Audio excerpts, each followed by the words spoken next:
Hello viewers, welcome to my channel Angel Gabriel Tarots. कैसे हैं आप सब लोग? आई होप आप सभी बहुत खुश होंगे और अपने जीवन में तरक्की करें। यही मेरी कामना रहती है। तरक्की तभी कर पाएंगे जब आप खुद स्वस्थ होंगे। खुद स्वस्थ होंगे तभी दूसरों को भी खुश रख पाएंगे। ये बहुत ज़रूरी है कि आप खुद भी खुश रहें और दूसरों को भी खुश रखें। कुछ छोटी छोटी सी बातें मैं आपसे डिस्कस करने चली आती हूँ। बहुत सारे वीडियोस मैंने बनाए हैं कर्मा लाइफ पे, आप उनको ज़रूर देखिएगा। आपको कहीं ना कहीं उसमें पॉजिटिविटी नज़र आएगी। आपको नज़र आएगा, आपकी आंखें खुलेंगी, आपका दिमाग खुलेगा कि एक्चुअली ये सब चीज़ें हैं हमारी लाइफ में। ज़रूर देखिएगा। आज मैं आपको एक बहुत ही इम्पोर्टेंट बात बताने आई हूँ। ये एक तरीके की शारीरिक और मानसिक तरीके से ये आपको चोटिल करती है और वो है सेल्फ ग्रेटिफिकेशन। सेल्फ ग्रेटिफिकेशन बहुत इम्पोर्टेंट है। इसका दूसरे अर्थ में अगर हम कहें तो सेल्फिशनेस, स्वार्थी होना, जिसे हम हिंदी में कहते हैं स्वार्थी होना। क्या स्वार्थी होना एक अच्छी बात है?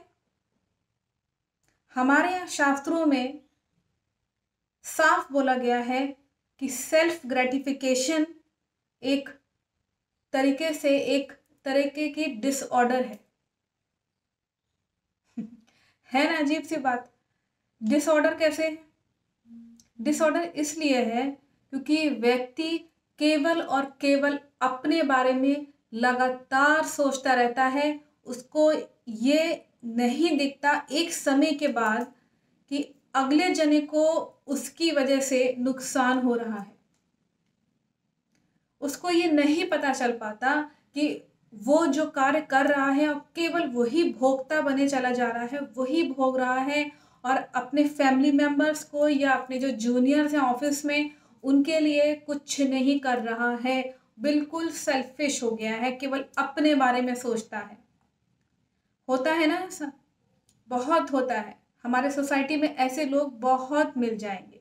बहुत तकलीफ होती है जब ऐसे लोगों को हम लोग देखते हैं। कभी कभी दया आती है। जो विद्वान लोग होते हैं, जो इंटेलिजेंट लोग होते हैं, वो इस बात को जानते और समझते हैं कि ऐसे व्यक्ति, वास्तव में उनके ऊपर गुस्सा नहीं करना चाहिए। वास्तव में ऐसे व्यक्ति भी दया दिखानी चाहिए। क्यों? क्योंकि वो अज्ञानी है। उसको नहीं मालूम कि सेल्फ ग्रेटिफिकेशन एक डिसऑर्डर है और इस डिसऑर्डर से वो जूझ रहा होता है। लड़ाई झगड़े थोड़े बहुत हर किसी रिश्ते में होते हैं। इसका मतलब ये नहीं कि आप बिल्कुल स्वार्थी बन जाएं। कभी माफ करने की आपकी आदत ना रह जाए, ऐसा नहीं होना चाहिए। यदि किसी से गलती हो गई है तो आप उसको माफ कर दीजिए। अनजाने में हो गई है, उसको माफ कर दीजिए। बहुत ज़रूरी है। बहुत अच्छा फील होता है जब आप किसी को माफ कर देते हैं। हमारे यहाँ शास्त्रों में इसको बहुत अच्छे से इसको एक्सप्लेन किया गया है कि क्षमा करना किसी को एक बहुत उन्नत काम होता है, ग्रेट एक काम होता है किसी को क्षमा करना। यदि आपके सामने कोई जना गलत सलत बोल रहा है अपने स्वार्थ पूर्ति के लिए, अपने सेल्फिशनेस के लिए, ऑफिस में होता है ना ये बहुत ज़्यादा, घर में भी होता है स्त्रियों के साथ। ध्यान रखिए कि आपको उस सेल्फ ग्रेटिफिकेशन वाले पर्सन से जो केवल अपने बारे में सोचता हो, उस पर दया रखनी है, उससे झगड़ना नहीं है। अगर आप इस चीज का शिकार हैं तो इन सिम्टम्स को पहचान लीजिए। अब मैं आपको बताती हूं कि सेल्फ ग्रेटिफिकेशन से ये जो डिसऑर्डर है इससे कैसे निकला जाए। हमारे यहाँ शास्त्रों में साफ लिखा हुआ है कि अगर आप स्वार्थपन से बहुत ज़्यादा, अगर आप स्वार्थी हो गए हैं, जैसे इसको ऐसे समझ लीजिए कि जैसे आप खाना खाते हैं, ज़्यादा खाना खा लेंगे तो क्या होगा? पेट आपका खराब हो जाएगा ना। बहुत ज़्यादा स्वार्थी होने से आपकी इमेज गिर जाती है। आप खुद खुश नहीं रह पाते। आप ये देख लीजिएगा, बहुत ज़्यादा जब स्वार्थी इंसान हो जाता है तो वो खुद भी खुश नहीं रहता। क्यों? क्योंकि वो दूसरों से शेयर नहीं कर रहा होता, उसको वो खुशी नहीं मिल रही होती जो वो शेयर करके करता है या किसी की हेल्प करके करता है। जैसे कि मैं आपसे शेयर करती हूँ तो मेरे लिए एक अलग ऊर्जा मुझे चाहिए होती है, मुझे एक शांत माहौल चाहिए होता है, मुझे एक बहुत अच्छी एनर्जी फील होती है।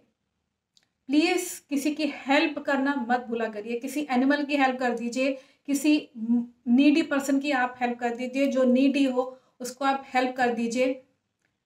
तो क्या होता है कि बहुत ज़्यादा कोई जना तकलीफ़ में है, वाक़ई में बहुत तकलीफ़ में है, अगर ऐसे व्यक्ति की आप वहाँ अगर सेल्फ ग्रेटिफिकेशन दिखाने लगेंगे या स्वार्थी बन जाएँगे, बहुत ज़्यादा स्वार्थी बन जाएँगे, तो फिर बहुत लाइफ़ में दिक्कत होती है, ये जान लीजिए।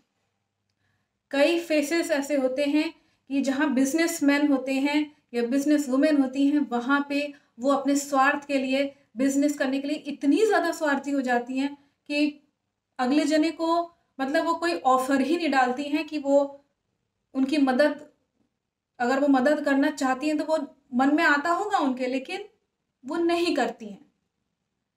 बिजनेस में बस खाली अपना अपना अपना, और जो एम्प्लॉयज़ जो मर मर के काम करते चले जा रहे हैं उनके लिए कुछ नहीं करना, ये ठीक बात नहीं है। ये आप कभी भी देख लीजिएगा, ये एक तरह का डिसऑर्डर होता है।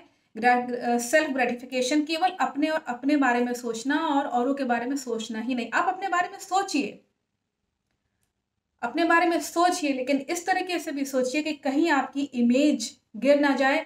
तब तो आप अपने लिए वाकई में सोच रहे हैं कि कहीं ऐसा ना हो कि समाज में जाकर के लोग आपको स्वार्थी कहने लगे, मतलब जो अच्छे लोग हैं वो लोग भी कहने लगे। ऐसा मत करिए। अगर आप वाकई में अपने बारे में सोच रहे हैं तो सेल्फ ग्रेटिफिकेशन को बढ़ावा मत दीजिए। मैं आपको एक एग्जांपल देती हूँ। कई बार ये सिम्टम जो होता है, ये लेडीज में या जेंट्स में, जब आप शीशे में खड़े होते हैं, कई लोग ऐसे होते हैं, इसको आसानी से पहचाना जा सकता है।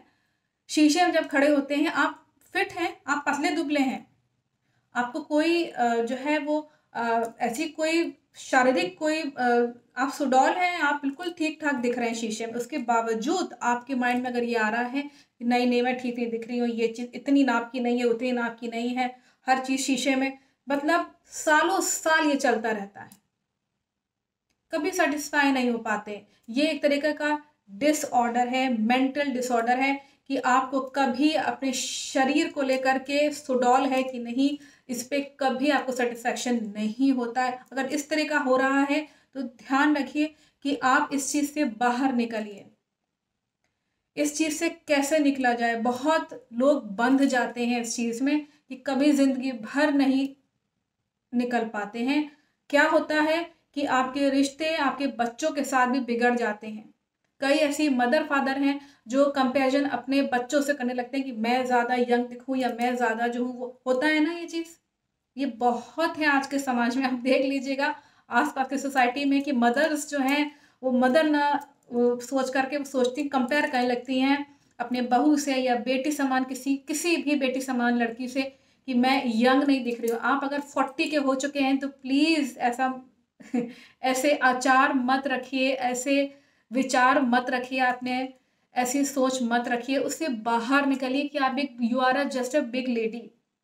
आपको जो कॉस्ट्यूम पहनना है पहनिए, लेकिन प्लीज़ कंपैरिजन मत करिए हर समय दूसरे स्त्री को या फिर पुरुष को देख करके। पुरुषों में भी होता है ये चीज़ कि अगला जना जो है वो मैं उससे ज़्यादा यंग नहीं दिख रहा। आप कैसे दिख जाएंगे? जब आप 30 के होंगे या 20 के होंगे तब तो आप यंग दिख रहे थे ना। अब तो वो एज चेंज हो रही है। क्या हो रहा है अब आपका समय है कि आप अपने एक्सपीरियंसेस को उन यंगस्टर्स के साथ जो है वो शेयर करें। ये बहुत ज़रूरी है। लोगों को इसके बारे में कोई गाइडेंस नहीं है, बुज़ुर्ग नहीं है घर में, कोई बताने, बुज़ुर्ग भी नहीं इस बात पे जो है ज़ोर देते हैं। कई बार मैंने देखा है कि वो अपने बेटा बेटी को समझाएं कि बेटा तुम्हारी 40-45 की एज हो गई है, उसको परेशान नहीं करो कंपेयर करके। इस सेल्फ ग्रेटिफिकेशन वाली, सेल्फिशनेस वाली अपनी इमेज को लेकर के या कॉस्ट्यूम को लेकर के या ये सब चीज़ें समाज में आप देख रहे होंगे, प्लीज़ उससे निकलिए, इसको पहचानिए। और व्यक्ति आपके सामने अगर इस तरह का है तो उसको माफ़ कर दीजिए, सबसे अच्छा है। उसके सामने मुस्कुरा दीजिए, उसको बुरा भला मत कहिएगा कि तुम कंपैरिजन क्यों करती हो, या तुम कंपैरिजन क्यों कर रहे हो मेरे कॉस्ट्यूम को लेकर के, उसके मुंह पे कहने की कोई ज़रूरत नहीं है, उससे कोई सोल्यूशन नहीं निकलने वाला। आप चुपचाप मुस्कुरा के वहाँ से निकल जाइए, सबसे बढ़िया। अगर आपको ज़बरदस्ती वो रोकता है तब आप कुछ कहिए, अगर ज़बरदस्ती नहीं कह रहा है, कुछ नहीं कर रहा है, चुपचाप आप वहाँ से हाँ हाँ यस यस आई यस ऐसे करके आप निकल जाइए। ये एक तरीका है, ये एक मैनर्स है किसी के साथ बातचीत करने का, बजाय इशू क्रिएट करने के। ये कुछ ऐसी बातें हैं जो हम लोगों को सीखनी चाहिए। मेरे थ्रू अगर आपको पता चल रहा है तो मैं बहुत खुश हूँ इस चीज़ को लेकर के कि आप इस चीज़ को समझते हैं और जानना चाहते हैं। सेल्फ ग्रेटिफिकेशन एक तरीके का डिसऑर्डर है। और आखिरी में मैं ज़रूर कहना चाहूँगी, प्लीज़ गीता को ज़रूर पढ़िए। गीता हम सब के जीवन में बहुत ज़रूरी है। किसी भी तरह का डिसऑर्डर कुछ भी हो आपकी लाइफ में, इससे कोई तकलीफ नहीं आने वाली।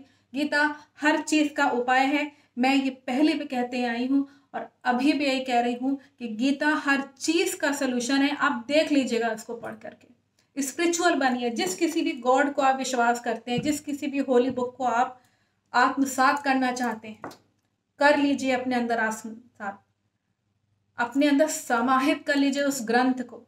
कितनी सारे तो हैं, कुरान है, बाइबल है, आपकी गीता है, भागवतम है, बहुत सारे ग्रंथ आपको मिल जाएंगे। उन ग्रंथों को पढ़िए, आपकी ज़िंदगी के बारे में सारे प्रश्नों के उत्तर मिल जाएंगे। चाहे सेल्फ ग्रेटिफिकेशन हो, चाहे आपकी कोई प्रॉब्लम डिसऑर्डर हो, सब सही हो जाएगा। सब प्रश्नों के उत्तर मिल जाएंगे आपको, आप सुधरने लगेंगे। I think the message is very clear. मैं चाहती हूँ आप सभी खुश रहें, आप सभी उन्नत बने, सक्सेसफुल हो लाइफ में। Thank you watching my video.